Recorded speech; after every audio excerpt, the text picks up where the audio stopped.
Hola, soy Joe Zork, profesor de pediatría en el Children's Hospital de Filadelfia, Universidad de Pensilvania. También soy director médico del servicio de urgencia de CHOP. Paso mucho tiempo viendo información, estadísticas y sistemas de diseño, de informática que funcionen bien.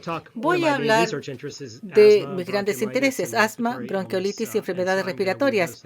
Voy a entrelazar todo esto y voy a referirme a la enfermedad respiratoria pediátrica durante la pandemia de COVID-19.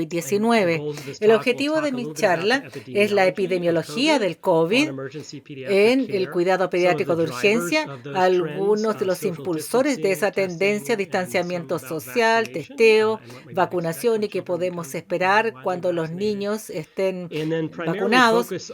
Y también me voy a enfocar en las enfermedades respiratorias en COVID, específicamente asma, bronquiolitis y croup, que son las enfermedades agudas más comunes.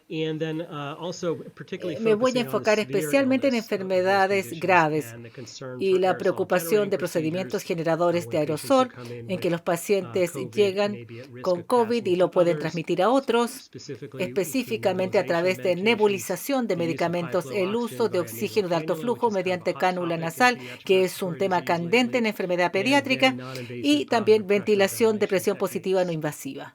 SARS-CoV-2, síndrome respiratorio agudo severo 2, también conocido como pandemia del COVID-19, comenzó en el otoño del 2019 en Wuhan, China.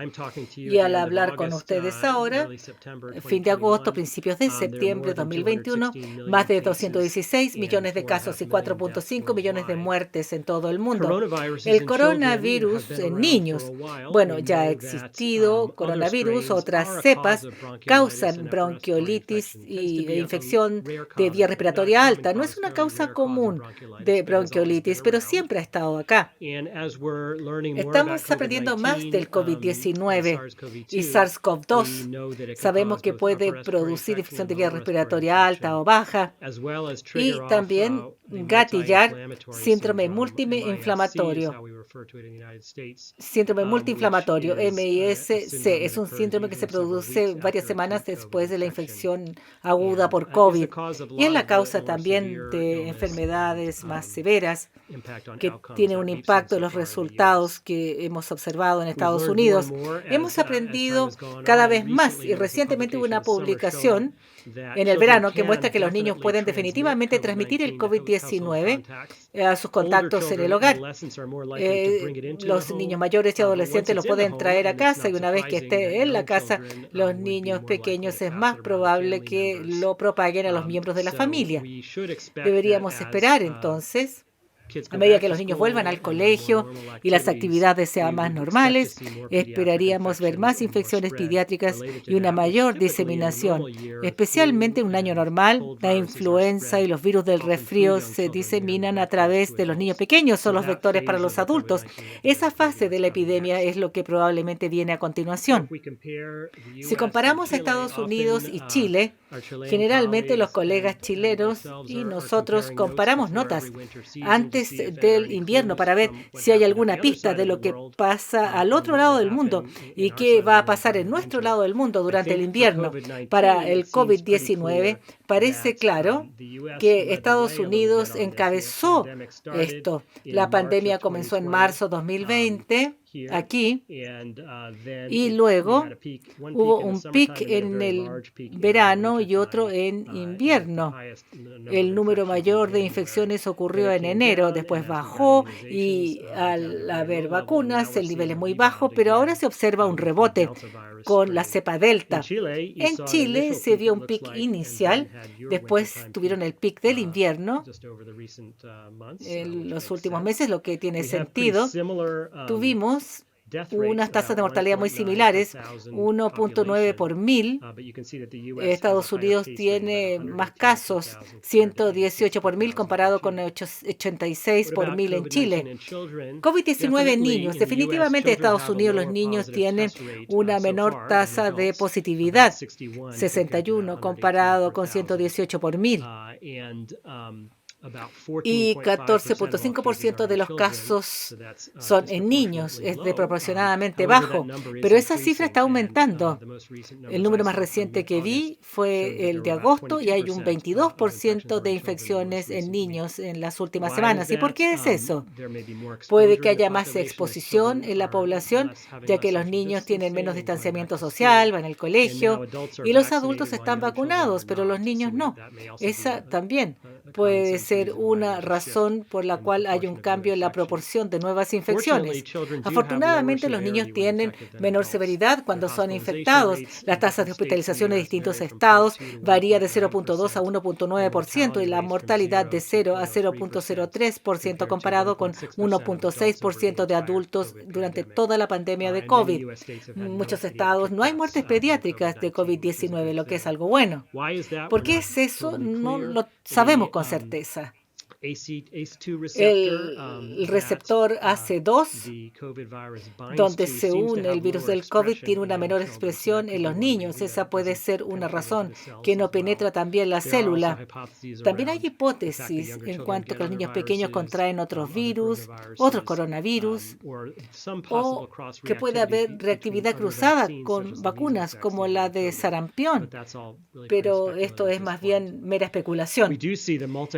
Vemos el síndrome inflamatorio multisistémico en niños, que es una fuente de morbilidad en aquellos que lo contraen. Es una infección severa varias semanas después de haber adquirido la infección por COVID. Acá está la tendencia. En números de casos de niños y adultos pueden ver que la proporción está creciendo en las últimas semanas. Voy a mostrar algunos gráficos del volumen en nuestro servicio de urgencia. Podemos aprender algo de ello. Pueden ver que esto es cada semana del año, esto es 2020, número de pacientes que son vistos en el servicio de urgencia. La línea verde son los pacientes que se vieron en el 2019. Durante las primeras 10 semanas del 2020 estuvimos muy ocupados viendo más de 2,000 pacientes cada semana en una unidad que ve como 800,000 pacientes al año. Después hubo una reducción en primavera aquí. Y abajo pueden ver en rojo las líneas azules oscuras son la proporción de pacientes que fueron testeados por COVID. Comenzamos a testear en marzo del 2020. Y el rojo abajo son casos positivos de COVID. Hubo muy pocos casos positivos de COVID. En nuestro servicio, 4,9% de los pacientes testeó positivo durante el 2020, aunque en un tercio de los pacientes testeados desde marzo, un 5% de ellos es positivo. El volumen de urgencia se redujo enormemente y después gradualmente comenzó a aumentar en primavera. En septiembre, octubre y noviembre normalmente vemos un rebote aquí en el otoño cuando los niños vuelven al colegio, pero eso nunca ocurrió. Y el pic en volumen durante el invierno tampoco. Las visitas a urgencias se redujeron a un tercio comparado con 2019. ¿Y por qué es eso? Bueno, estos son datos interesantes que nosotros reunimos utilizando la medida de distanciamiento social. Estos son los desplazamientos de los celulares a servicios no esenciales. Aquí lo tenemos en naranja, utilizando el eje de las Y. En la basal, acá, febrero 2020 es el nivel basal de desplazamiento de celulares. Luego, cuando se produjo el confinamiento, no estaban viajando mucho los celulares. Aquí se rastrea perfectamente las visitas a los servicios de urgencia. La gente no iba a otros lugares, no buscaba atención médica y rastrea también durante la pandemia hasta la primavera del año pasado, después del invierno. Distanciamiento social era bastante bajo, pero una vez que las cosas comenzaron a volver a la normalidad después del invierno, vemos que las visitas aumentaron. Esto es para causas no virales. Las visitas son similares a lo que eran en un año normal.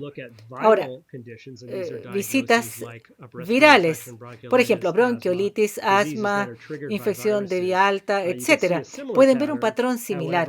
Sin embargo, en el verano del 2020, el distanciamiento social volvió y le tomó tiempo a los virus aumentar porque es el verano y generalmente no hay virus respiratorios, aunque el distanciamiento social aumentó. Pero en el otoño empezamos a ver un rebote en COVID.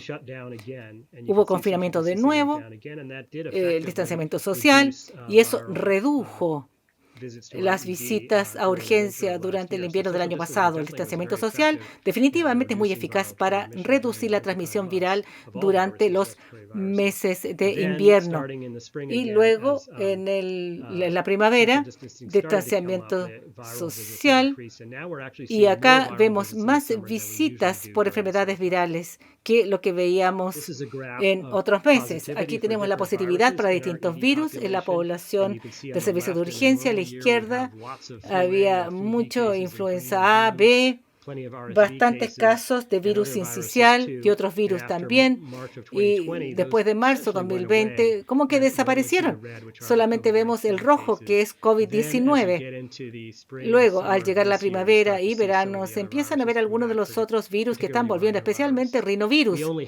Solamente tuvimos 5 casos de virus sincicial en el invierno comparado con 400 en un año normal. El distanciamiento social es una tarea impresionante para evitar la transmisión de virus sincicial. Y no hubo casos de influenza. Yo creo que en todo el mundo fue el mismo patrón. Hubo muy pocos casos. A la derecha tenemos una simulación.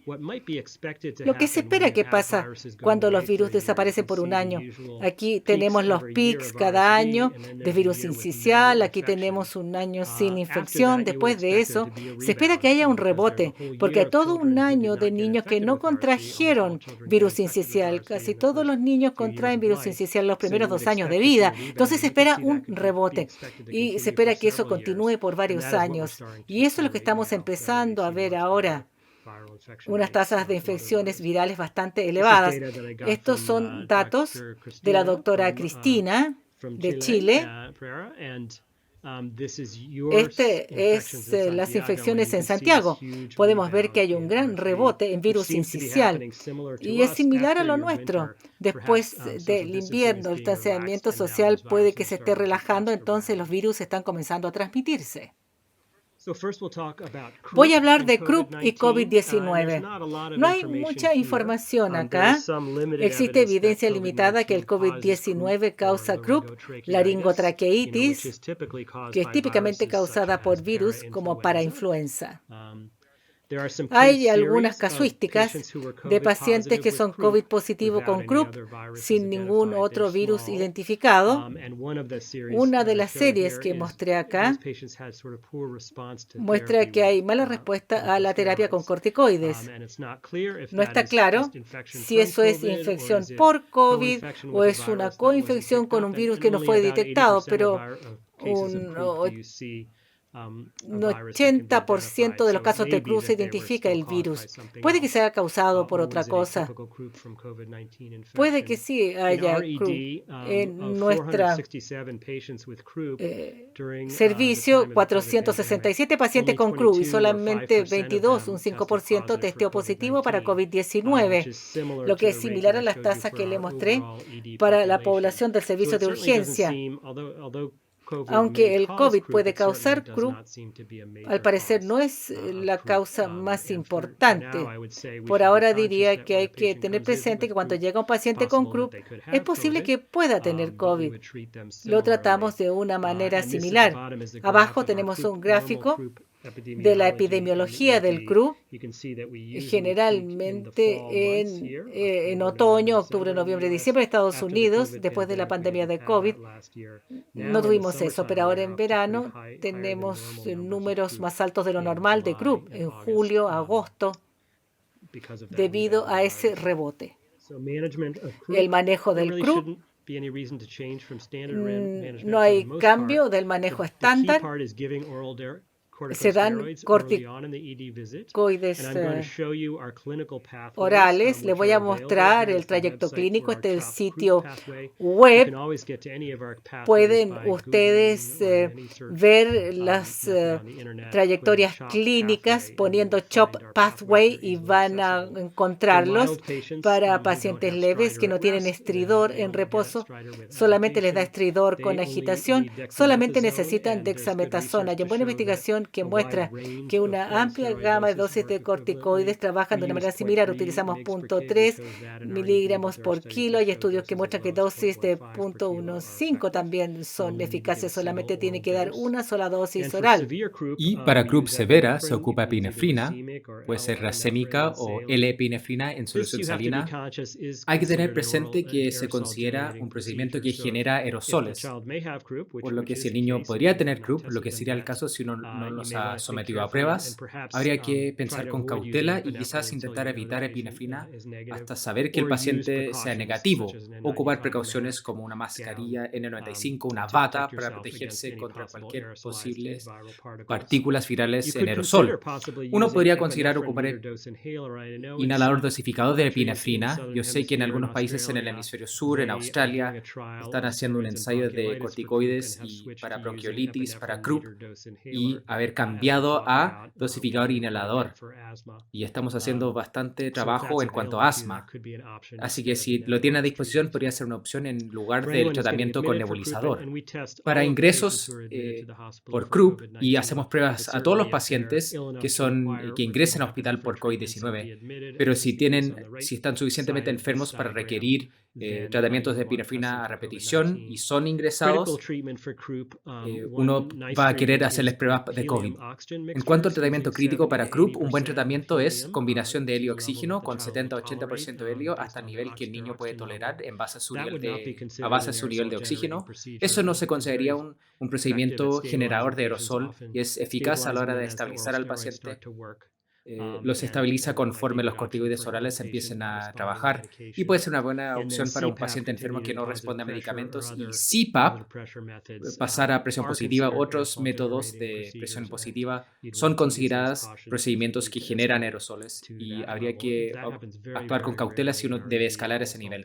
Y sucede rara vez en las urgencias y casi todos se manejan con tratamiento básico.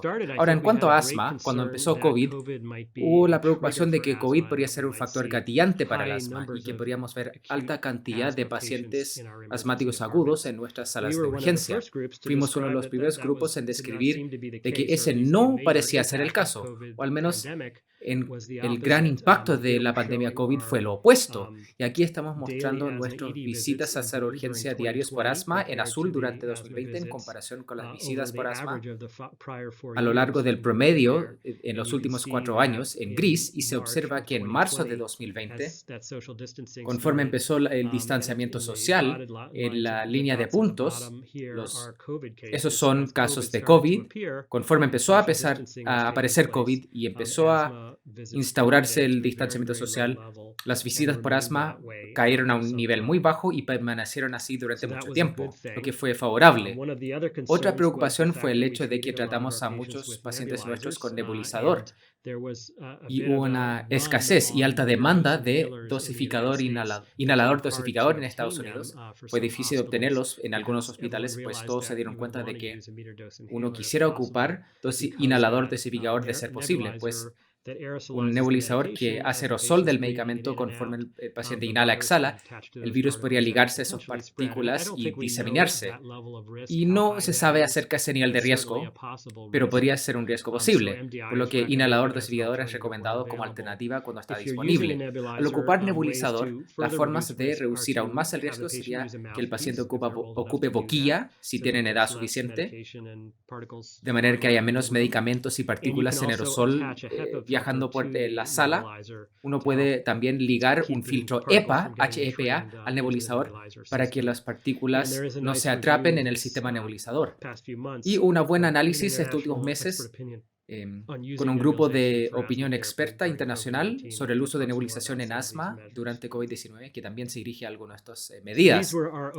Estas fueron nuestras visitas generales a sala de urgencia durante 2020 y se observa el mismo patrón que nuestro volumen total en sala de urgencias bajó en marzo y el aumento normal que se suele ver 2 semanas después del regreso al colegio en septiembre para Estados Unidos no se produjo el año pasado. Después, en otoño, conforme aumentan los virus respiratorios, empezamos a ver más casos de asma aquí y, como había mencionado, en invierno, cerramos todo, cerramos los colegios nuevamente y las visitas por asma también bajaron durante el invierno. Reflexionamos acerca de nuestro tratamiento estándar para asma y tenemos nuestro itinerario asma disponible en Internet. Quizás la mayor preocupación fue en los pacientes severos, donde hubo que modificarlo tomando en cuenta COVID-19. Y voy a señalar lo que hicimos más adelante. Y nuestro tratamiento normal para pacientes leves, damos dexametasona como corticoide oral, ocupamos dosificador inhalador con albuterol y para pacientes más moderados hicimos un proyecto para mejoras de calidad que publicamos en una revista en que vimos el cambio de nebulizador en lugar de ocupar un tratamiento de 1 hora con nebulizador para los pacientes moderados y a ellos los cambiamos a inhalador dosificador. Y aquí es como hicimos el cambio en ese itinerario. Un 40% de nuestros pacientes leves y moderados recibían un tratamiento con nebulizador y lo bajamos a 14% en otoño de 2014. ¿Y cuáles fueron los efectos? La meta principal fue aumentar el porcentaje de pacientes dados de alta dentro de 3 horas. Dado que damos un tratamiento nebulizador largo, los pacientes permanecieron mucho tiempo y se sintió la necesidad de observarlos durante mucho tiempo, por lo que el porcentaje de pacientes dados de alta dentro de 3 horas pasó de 53% a 63%. Y nuestra meta fue disminuirla en un 10%, por lo que fuimos eficaces. También vimos que nuestra tasa de ingreso por asma en general disminuyó en un 20% de la cantidad total de ingresos, de 45% de pacientes siendo ingresados para observación en la unidad de hospitalizados, que bajó a 36%. Por lo que pasar a inhalador dosificador parecía tener un buen efecto sobre nuestros pacientes con asma. Los efectos secundarios de medicamentos como broncodilatadores, como hipoxemia y en general, darse cuenta de que los pacientes no están tan comprometidos cuando responden bien ante inhalador dosificador, y ahí es más probable que los demos de alta. Fue un cambio importante. Ya habíamos estado ocupando inhalador dosificador para nuestros casos moderados, pero para asma severo, y hubo un buen ensayo aleatorizado de Dr. Ira Main de Paraguay y Dr. Castro Rodríguez, que es chileno, un estudio bien prolijo en 103 niños de 2 a 14 años con asma severo, con un PS o puntaje pulmonar mayor o igual a 7 de 9, y los aleatorizaron para recibir o tratamiento con nebulizador con albuterol e hipatropio o inhalador dosificador en las primeras 2 horas y después cada 30 minutos por 2 horas posteriormente. Y el desenlace principal fue tasa de hospitalización tras 4 horas, pero también se fijaron en su PS o puntaje respiratorio, tasa cardíaca y saturación de oxígeno, y los aleatorizaron y produjeron grupos balanceados y fue un grupo bien hecho, bien balanceado. Y los desenlaces que vieron fue que en el grupo de inhalador dosificador, una reducción dramática o significativa en ingresos que bajó a 6% versus 20% en el grupo de nebulizador, lo que dio un riesgo relativo de 0,2, por lo que hubo una reducción en ingresos de un 80%, lo que fue estadísticamente significativa. Y para cada 5 pacientes que uno trata con inhalador dosificador, uno va a prevenir un ingreso con esa diferencia en tasa de admisión. También vieron todos los desenlaces secundarios que fueron mejorados. El puntaje pulmonar o PS fue superior en un punto tras 60 minutos en comparación con el grupo nebulizador, así que un punto menos, lo que fue mejor. El grupo con inhalador dosificador también tuvo menores efectos secundarios, menor tasa cardíaca a los 30-60 minutos en comparación con el grupo nebulizador, y saturación de oxígeno tuvo una diferencia de 2% tras 90 minutos. Y este es el gráfico de saturación de oxígeno que muestra la diferencia entre el grupo de inhalador dosificador y el grupo nebulizador, con el grupo de inhalador dosificador significativamente mayor. reunimos las evidencias y dijimos, bien, hagamos lo que estamos haciendo con nuestros pacientes moderados y empezamos a ocupar eso en nuestros pacientes severos. Y empezamos con el mismo protocolo que ocupamos para los pacientes moderados, con la excepción, originalmente no ocupamos hipatropio, y con los pacientes que no respondieron les dimos tratamiento con nebulizador tras la primera hora, pero también estamos ocupando inhalador dosificador con hipatropio junto con albuterol a base de peso. Y damos 4, 6 o 8 inhalaciones de albuterol cada 20 minutos por 3 en la primera hora y 4 o 6 o 8 inhalaciones de hipatropio administrados una vez durante la primera hora. También pensamos acerca del uso de magnesio temprano. Ocupamos magnesio intravenoso con cierta frecuencia en nuestras salas de urgencias, sobre todo en pacientes que no responden al tratamiento inicial con albuterol. Y podríamos considerar darlo más temprano ahora, pues opera bajo un mecanismo distinto a la hora de mejorar la broncodilatación. Si el paciente no responde, podemos reflexionar acerca de con albuterol nebulizado continuo. Y lo que se ha observado en nuestros desenlaces, esta es nuestra proporción de pacientes que reciben albuterol continuo. Y yo había mencionado que hace unos años, cuando tuvimos ese proyecto QI, redujimos la tasa general de pacientes que recibían albuterol. Ahora ha bajado aún más, a un menos de 30% de nuestros pacientes. Y a lo largo de este periodo, hubo una gran disminución en nuestra tasa de ingresos en 2014. Y seguimos con tendencia a la baja. No es estadísticamente significativa, pero este cambio para pacientes severos podría tener otros beneficios. Aparte, le da a reducir la infección por COVID. Para asma, hemos visto que COVID no parece ser un gran gatillante para asma, lo que es favorable. Asma ahora está sufriendo un rebrote junto con otros virus, particularmente rinovirus, que sería la causa más frecuente de brotes de asma y exacerbaciones en niños, por lo que podríamos esperar ver una temporada bien concurrida en asma en Estados Unidos este año en otoño, nuestra temporada de mayor volumen. Y es probable que veamos coinfección en niños con rinovirus que también resulta que tengan además COVID. Hay que pensar en eso también. Al tratarlos, ocupar inhalador dosificador para todos niveles de severidad, dar corticoides temprano, y esa es la mejor terapia a base de evidencia. Mientras más temprano se administre corticoides en tratamiento de salas de urgencias, lo más probable será que uno tenga una respuesta y se prevenga la hospitalización. Y hay buenas evidencias a partir de ensayos aleatorizados. Y para pacientes que reciben nebulizaciones que son positivos para COVID o que podrían ser positivos, habría que ocupar equipo de protección personal lo más temprano posible y hacer pruebas para COVID para saber de quién hay que preocuparse. Habría que ocupar magnesio intravenoso, pensar en eso temprano, y en pacientes que no responden a tratamiento con corticoides y broncodilatadores, tenemos un itinerario UCI, que es un vínculo desde nuestro itinerario en sala de urgencias y que se centra en presión positiva de 2 niveles en las vías respiratorias, o BPAP, para mantener permeables las vías aéreas y aumentar la ventilación por las vías aéreas obstruidas que se observan durante un ataque de asma. Ahora hablaremos acerca de bronquiolitis, y esto tuvo el efecto más pronunciado durante 2020 y el año de distanciamiento social y la pandemia por COVID. Se observa que en el invierno en Estados Unidos tuvimos una temporada de bronquiolitis muy concurrida en curso cuando empezó la pandemia y bajó a casi ningún caso, casi a cero. No solemos ver muchos casos de COVID en verde durante los meses de verano, pero fue muy, muy bajo.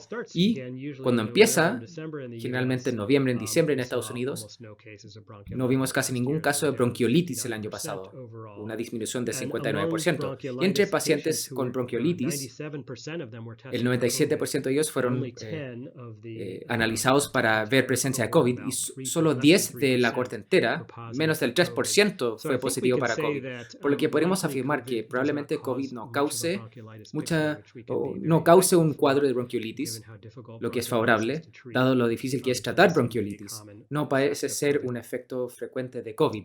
Les mostré las tasas de positividad viral en el Hospital de Niños de Filadelfia. Esto es a lo largo del hospital entero. Tuvimos 7 casos de VRS durante ese invierno y se ve que las cifras son muy bajas en comparación con los años anteriores durante los meses de invierno punta, pero en primavera empezó un repunte y parece que esto también se está produciendo en Chile, ahora que la gente está empezando a transmitir virus corrientes. Y ahora en otoño tenemos altas tasas para nuestro otoño en cuanto a VRS y hay que prepararse. Y yo había hablado acerca de lo esperado. Esto es lo que se espera ver, un alza en infección por virus respiratorio sincicial o VRS, tras ese periodo donde la gente es más susceptible. Para bronquiolitis, para desviarme un poco en cuanto a tema, en cuanto al manejo de bronquiolitis, en Estados Unidos nos hemos esmerado en mejorar la calidad y investigación para mejorar nuestra atención para bronquiolitis. Es la causa principal de hospitalización de lactantes y vimos que las tasas de hospitalizaciones iban en aumento en la década de los 90 y hubo mucha variación. Cada punto representa un hospital de niños en Estados Unidos, en el eje Y. Cada uno de estos es un hospital y se ve que las tasas están abajo. Amplias diferencias en tasas de uso de broncodilatadores, corticoides, rayos X o radiografía o colocación de vía intravenosa.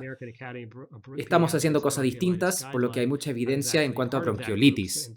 Eso llevó a la guía de bronquiolitis pediátrica de la Academia Americana. En 2014 yo formé parte del grupo que estableció las recomendaciones y basado en toda la evidencia, recomendamos que no deberíamos estar haciendo exámenes de laboratorio, radiografías en los niños con bronquiolitis porque no nos dan mucho beneficio. No deberíamos tratar con albuterol, epinefrina o corticoides o utilizar suero fisiológico hipertónico o fisioterapia, porque hay estudios clínicos randomizados que muestran que ninguna de esas cosas son eficaces en los casos típicos de bronquiolitis. Y quizás podríamos decidir no administrar oxígeno si la saturación supera el 90% y no utilizar oximetría de pulso continua, porque los niños con bronquiolitis suben y bajan y tienen cambios en la ventilación.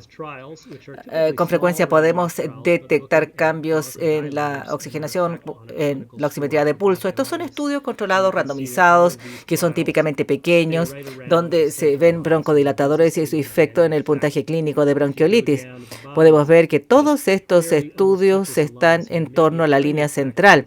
Parece que no hay ningún efecto. Ahora, si bajamos, casi toca la línea. Puede haber un efecto muy reducido. Habría una fracción del punto. No hay una diferencia. Significa la diferencia viene por el hecho de que hay tantos pacientes en estos estudios que se van sumando que uno ya comienza a ver diferencias estadísticas que no son tan significativas. Parece que no hay evidencia que los broncodilatadores al hacer estudios randomizados ayuden a los niños con bronquiolitis. En nuestro hospital solíamos tratar a los niños con broncodilatadores. Hacíamos un ensayo para ver si respondían. Aquí en el 2013, un 70% de los niños con bronquiolitis recibieron broncodilatadores albuterol por lo general. Después nos deshicimos de eso y cuando aparecieron las guías AAP en el 2014, hubo una reducción en la tasa un poco y después volvió a subir. Posteriormente hicimos un proyecto de mejoramiento de calidad. Teníamos órdenes de broncodilatadores, radiografías de tórax, pero dijimos, y succión también, se usaba mucho la orden de succión, pero señalamos, no hagamos eso, porque eso no está recomendado.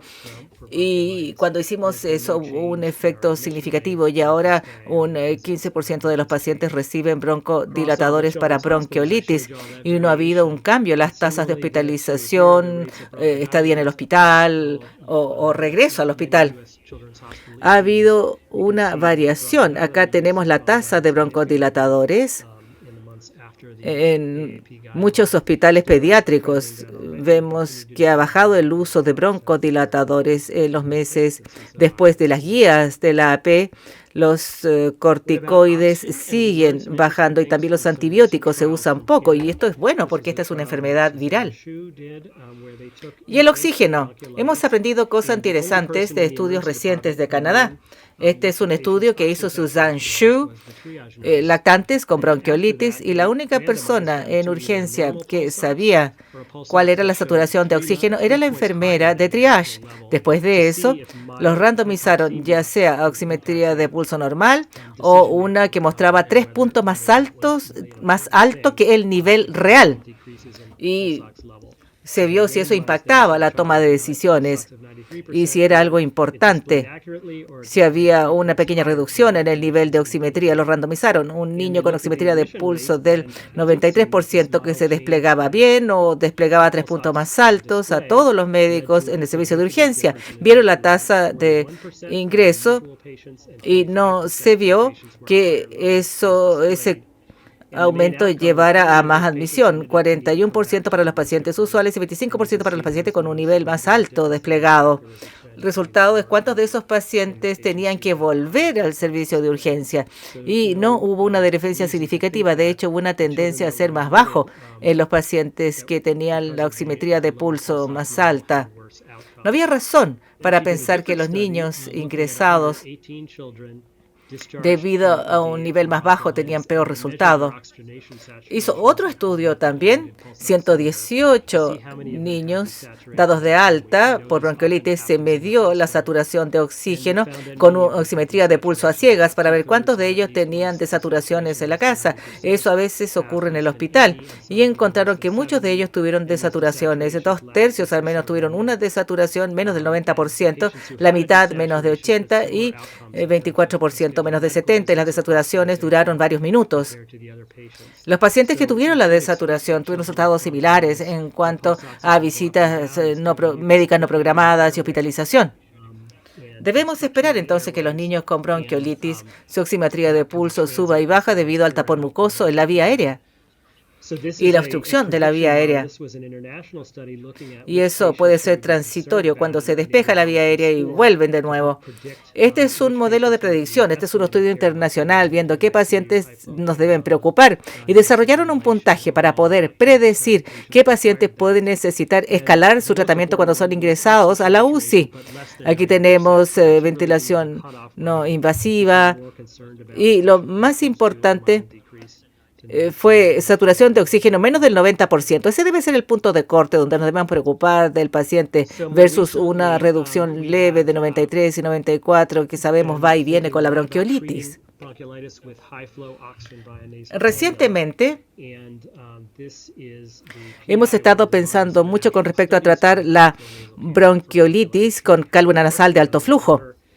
Este es el investigador principal, uno de los estudios internacionales más grandes de cánula nasal de alto flujo. Él está bajo el agua y ve caso se satisface las demandas inspiratorias, reduce el aire acarreado, se humidifica el oxígeno que recibe y puede haber niños con mucho colapso y mucosidad de la vía aérea alta, y si lo mantiene abierta puede reclutar los alvéolos y hace un washout del espacio muerto. O sea, entra y sale continuamente y va haciendo un lavado, digamos, del espacio muerto. Y la presión también puede causar presión respiratoria. Todo tiene que ver si abre la boca o no. Si tiene la boca cerrada, aumenta la presión y te dio la posibilidad de estar con cánula nasal de alto flujo como ensayo. Es una sensación como que si la respiración baja y se siente más cómodo con su respiración. En Estados Unidos y en todo el mundo se ha visto que hay mucha variación. No sabemos cómo usarla apropiadamente. En nuestro hospital, la mitad de los niños que son ingresados con bronquiolitis son tratados con cánula nasal de alto flujo en algún minuto. Hay datos retrospectivos y varios estudios controlados randomizados para tratar de comprender de qué se trata esto. El doctor Scheibler hizo un estudio multicéntrico muy grande y estudió el escalar el tratamiento. Si todos los niños, todos los lactantes que requieren oxígeno se les da una cánula nasal de alto flujo, si se podía ir escalando a más terapia o si se mandaban a la UCI, la respuesta es sí. pero la mayor parte de los pacientes no la requieren. 85 a 90% de los pacientes que se randomizaron a cánula nasal de alto flujo nunca escalaron el tratamiento. Es muy costoso si pone a todos los niños que necesitan oxígeno en oxígeno de alto flujo. Incluso en Australia no lo están haciendo. Pero es seguro, se puede usar en una sala de pacientes y lo que estamos viendo en nuestro hospital, vemos que no ha cambiado los otros resultados de la bronquiolitis. No hay cambio en la hospitalización o el curso de la enfermedad. Es más bien como terapia de rescate para niños que reciben terapia estándar con succión, oxígeno que empeoran, tienen peor respiración, peores niveles de oxígeno. Entonces el escalar a la cánula nasal alto flujo los puede estabilizar y así no van a la UCI. Ahora, un hospital comunitario donde no hay UCI. Eso es un área de investigación. En nuestro hospital la usamos, pero hay que ser cauto para no dar demasiado soporte al niño. Habría que trasladarlo cuando llega a un nivel más severo, pero puede desempeñar un papel la cánula de alto flujo en la comunidad. Hay distintos sistemas que se usan, los que se observan acá, y es muy importante primero hacer succión y cuidado de soporte. No se apure a utilizar la cánula de alto flujo, no la sobreuse y evalúe la respiración. Cuando la usa, hay que usarla de manera eficaz. Comenzamos con niveles muy bajos, lo que no es muy útil. En el estudio randomizado se usan 1.5 a 2 litros por kilo por minuto. Puede alimentar al niño ya sea por boca o por sonda nasogástrica si está estable y si se ha estabilizado con el tratamiento es seguro alimentarlos. Y una vez que comienzan a mejorar, hay que retirarla rápidamente. El estudio randomizado la retiran. Hay preocupaciones sobre generación de aerosol. Este es un tema de debate, no tenemos mucha evidencia al respecto. En la vía del CHOP, a la derecha, se ven algunos modelos del fabricante usando cánula nasal de alto flujo, 40 litros por minuto. Vemos cómo se diseminan las partículas. Parece que hay una diseminación en el maniquí. En los niveles bajos, parece que probablemente hay menos infección. Aquí, sin cánula nasal, es similar también. Un niño que está en distrés respiratorio, él mismo va a dispersar partículas. A niveles bajos no aumenta mucho el riesgo. Aquí ponen una mascarilla sobre la cánula de alto flujo para reducir el aerosol. Si el niño puede tolerar la mascarilla, puede ser una buena idea para reducir eso. En nuestra vía no consideramos la cánula para la bronquiolitis como un procedimiento que genera aerosol, pero algunos sí. Y una de las revisiones de mejor evidencia en cuanto a bronquiolitis son las guías NICE del Reino Unido. Hicieron una muy buena revisión de las cánulas nasales de alto flujo y ellos sí piensan que hay generación de aerosol y que hay que utilizar equipo de protección personal. Hay distintas opiniones ahí. El uso de la mascarilla. A menudo el paciente que está en cánula alto flujo tiene que ir a la UCI y puede continuar con ella. Hay un estudio en Francia, la mitad de los pacientes en la UCI pueden ser manejados con cánula nasal de alto flujo sin tener que usar CPAP y otros métodos de presión positiva. Pero ese es el próximo paso y definitivamente es un procedimiento que genera aerosol si el niño tiene COVID. En cuanto a bronquiolitis durante la pandemia de COVID, los puntos claves son que el COVID no es una causa importante de bronquiolitis hasta ahora. Debemos esperar un rebote de la bronquiolitis como ocurre con el virus sincicial. Nuestro tratamiento es lo mismo, succión y reevaluación. Tratamos de no utilizar broncodilatadores. Si necesita un inhalador de dosis medida para eso, para reducir la nebulización. No consideramos una cánula nasal de alto flujo, pero que genere aerosol, pero úsela con juicio. Y el CPAP sí produce aerosol. Todo lo que hemos hablado relacionado con enfermedad respiratoria y COVID-19, bueno, la tasa de infección con COVID-19 ha sido baja para niños con asma, bronquiolitis y croup. El distanciamiento social ha tenido un impacto profundo en reducir la enfermedad viral. Ahora estamos viendo un rebote de infecciones virales, junto con el COVID-19, y no creo que sepamos cuánta infección va a haber en la edad pediátrica, pero aunque no creemos que el COVID-19 mismo produzca muchas de esas condiciones, puede que se aproveche y debemos considerar a los pacientes con distrés respiratorio como que tienen COVID-19. Tratamiento, hay que seguir estándares basados en evidencia. Ustedes pueden usar nuestra vía, nuestro trayectorio, el CHOP. El broncodilatador de dosis medida es lo mejor para usar en lugar del nebulizador. Use equipo protector para todos los pacientes, para especialmente aquellos con procedimientos generadores de aerosol. Use una mascarilla KN95, bata, ventile bien la habitación. El test temprano de COVID para pacientes enfermos que pueden necesitar escalar, succión y cuidado de soporte antes de escalar a tratamientos de más nivel, como la cánula de alto nivel y la cánula de alto flujo para pacientes que no responden al tratamiento inicial, ventilación no invasiva o la ventilación no invasiva o la intubación definitivamente son procedimientos que generan aerosol. Son el último recurso para los pacientes que no responden al tratamiento. Bueno, espero sus preguntas y vamos a tener un periodo de preguntas y respuestas posteriormente. Envíenme las preguntas. Muchas gracias.